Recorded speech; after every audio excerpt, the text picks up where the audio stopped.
first in our show today, we're going to have a sit down with a really cool guy.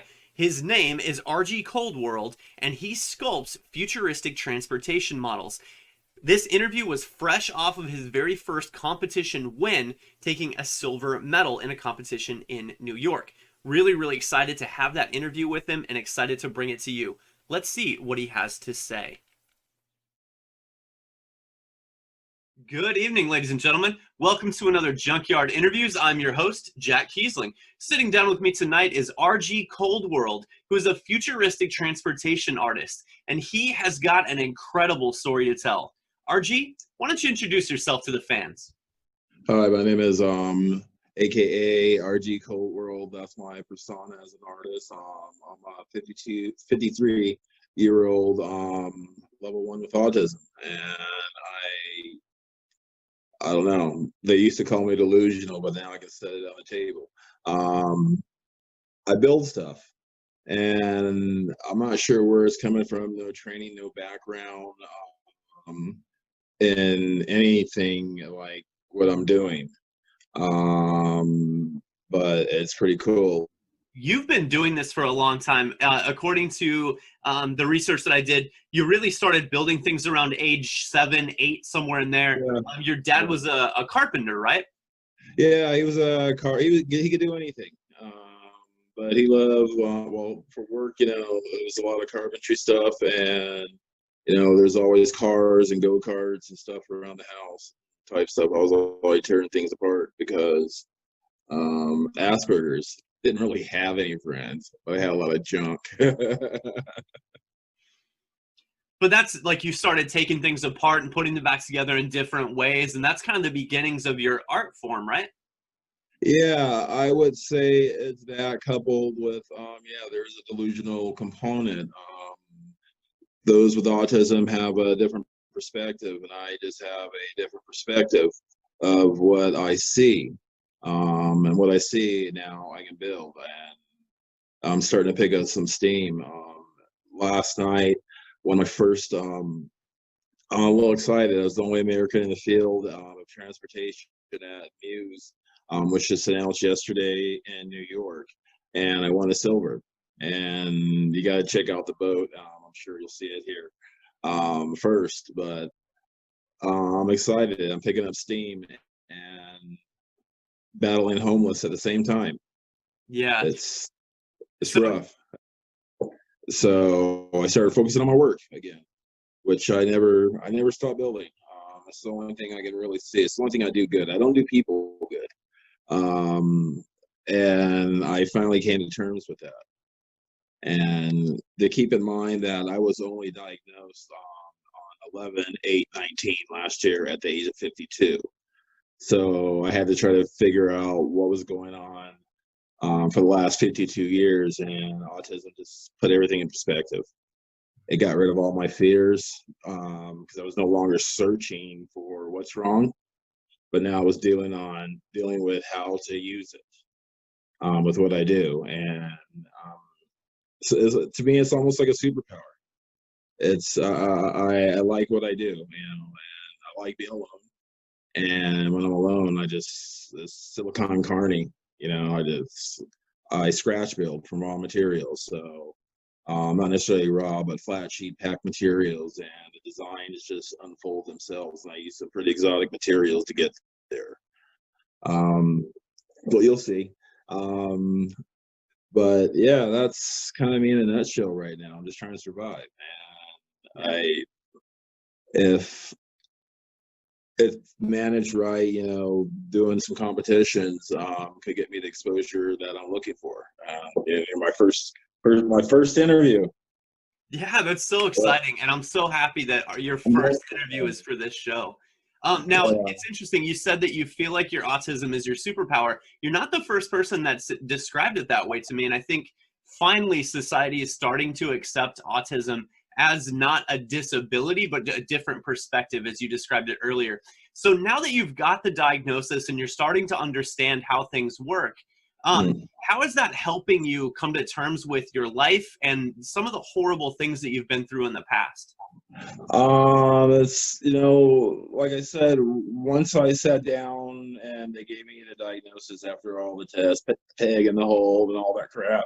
Then you sit in front of a panel, looks like a parole panel, and they're giving you the speech on exactly what's going on.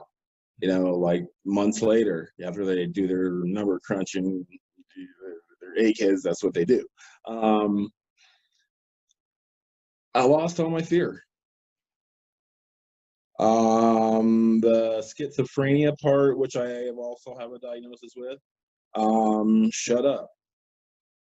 You see, I was analyzing what everybody thought about me, but now I no longer care. Okay. So with that, it empowered me literally I entered all these competitions and kept building, and sleeping off of couches, moving out of my backpack, running to stores, grabbing new models, engines, whatever it takes to get the vision done. Thank God my photographer, on this round, we just got 2 entries into the Lexus in Tokyo design for 2021. And I'm in and out of a motel. Photographer gives me terms, and we got it all shot, and we got it entered last night as well, both models. So it's empowered me to show my stuff. I'm excited about the future. Even if I don't make it, I'm gonna leave a legacy. Hopefully, I do luxury goods too. Oh yeah. I mean, and that Yeah. legacy is something that I think all of us start to think about as we get older. What are we going to leave behind? And I think it's really interesting that, in the world of art, there's all kinds of legacies to leave behind, but yours is even more than just something interesting to look at that evokes a feeling. It's something that could potentially have a vast impact on the future of transportation, and as you said, the environment. That's a pretty heavy thing to think about. Is that something that weighs on your mind as you're designing? No. Well, yeah, yes and no.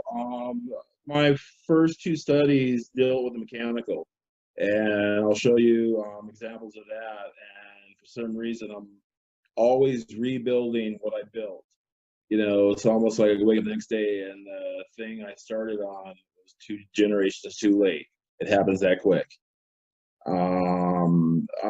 For some reason, it's like I'm a 3D printer. I build parts. Everything's about building parts, and there's a lot of origami in my work, and you'll see that.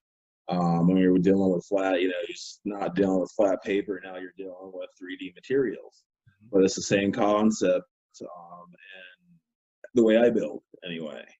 And I think I have a new style, and you'll see that. And I'm just getting started competing. I love this. Yeah, I have a 2020 accolade. I started in 2020, and I'm no longer competing. But now they say I'm an award-winning designer who competes internationally. Yeah. And that's a lot of shit to happen in 36 hours. Right? So reading your bio, it seemed to me that it would have been easy for you to become angry or hateful, but you're a very pleasant guy. So Yeah, I didn't get it. I didn't get it, and who knew that I had that when I was a kid. I think Jefferson County can do it, because the accolades that I collected there was class clown every year. And that's just you look back, it's derogatory, to parade someone around as a class clown. But hey, it was growing up to here in the 70s and 80s and stuff like that, whatever. I'm not looking back at it. I just won in New York, and I'm out to win in Tokyo, Paris, Singapore. I have a lot of models, and my luxury lines are, what you'll see,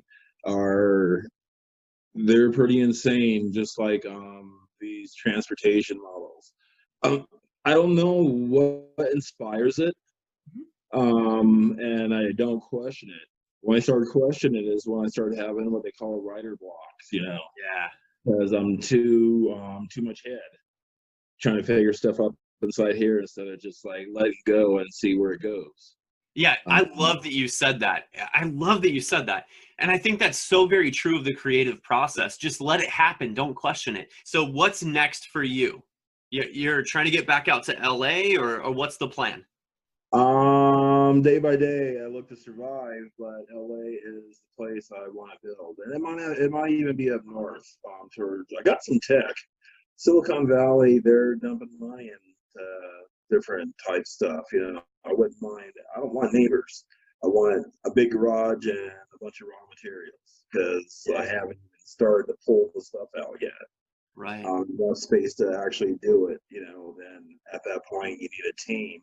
Because what I do is the artwork, but if you have drafters on board and stuff like that, you start to get a picture where people who actually do that kind of stuff can actually build it.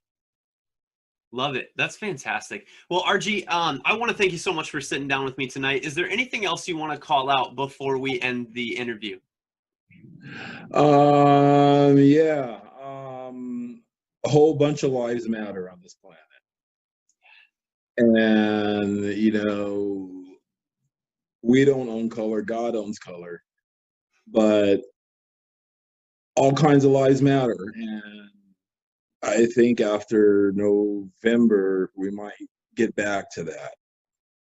Yeah. Which would be cool. So. Yeah. And, yeah, that's about it. All right. Well, again, I want to thank you so much for sitting down with me tonight. Absolute pleasure of a conversation.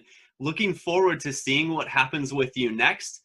And we'll certainly keep you in the loop, and hopefully we can bring you back on the show after your next big win and your next win after that.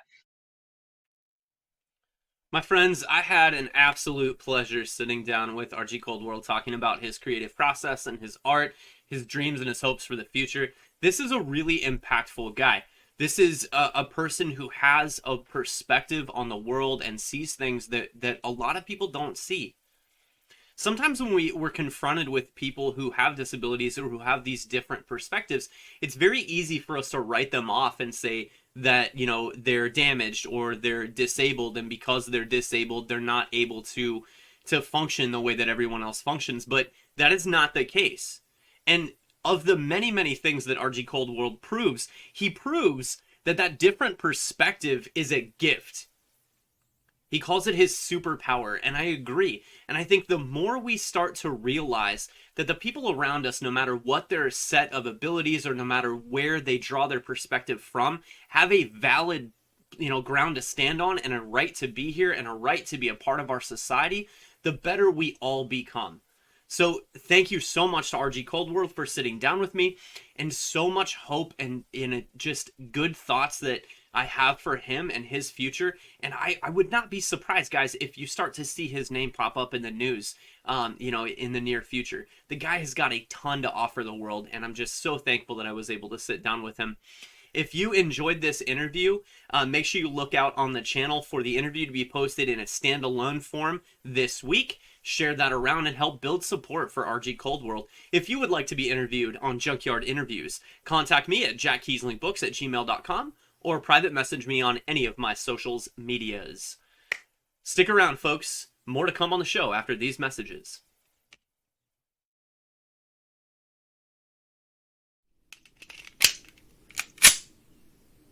Deanna Hawkins is a retired U.S. Army soldier and Medal of Honor recipient enjoying the quiet life of an artist in Portland, Oregon. Without her knowledge, documents proving diabolical manipulation of the American people, perpetrated by the government, fall into her lap. Forced to run for her life, Deanna must work with unlikely companions to deliver the files to the people. Sinister forces strive to stop her, while an unknown guardian angles for her success. This success could result in the Second American Civil War, while failure could cement the power of tyrants for generations to come. Under the weight of that knowledge, Deanna Hawkins will discover what it means to walk the thin red line between duty and death.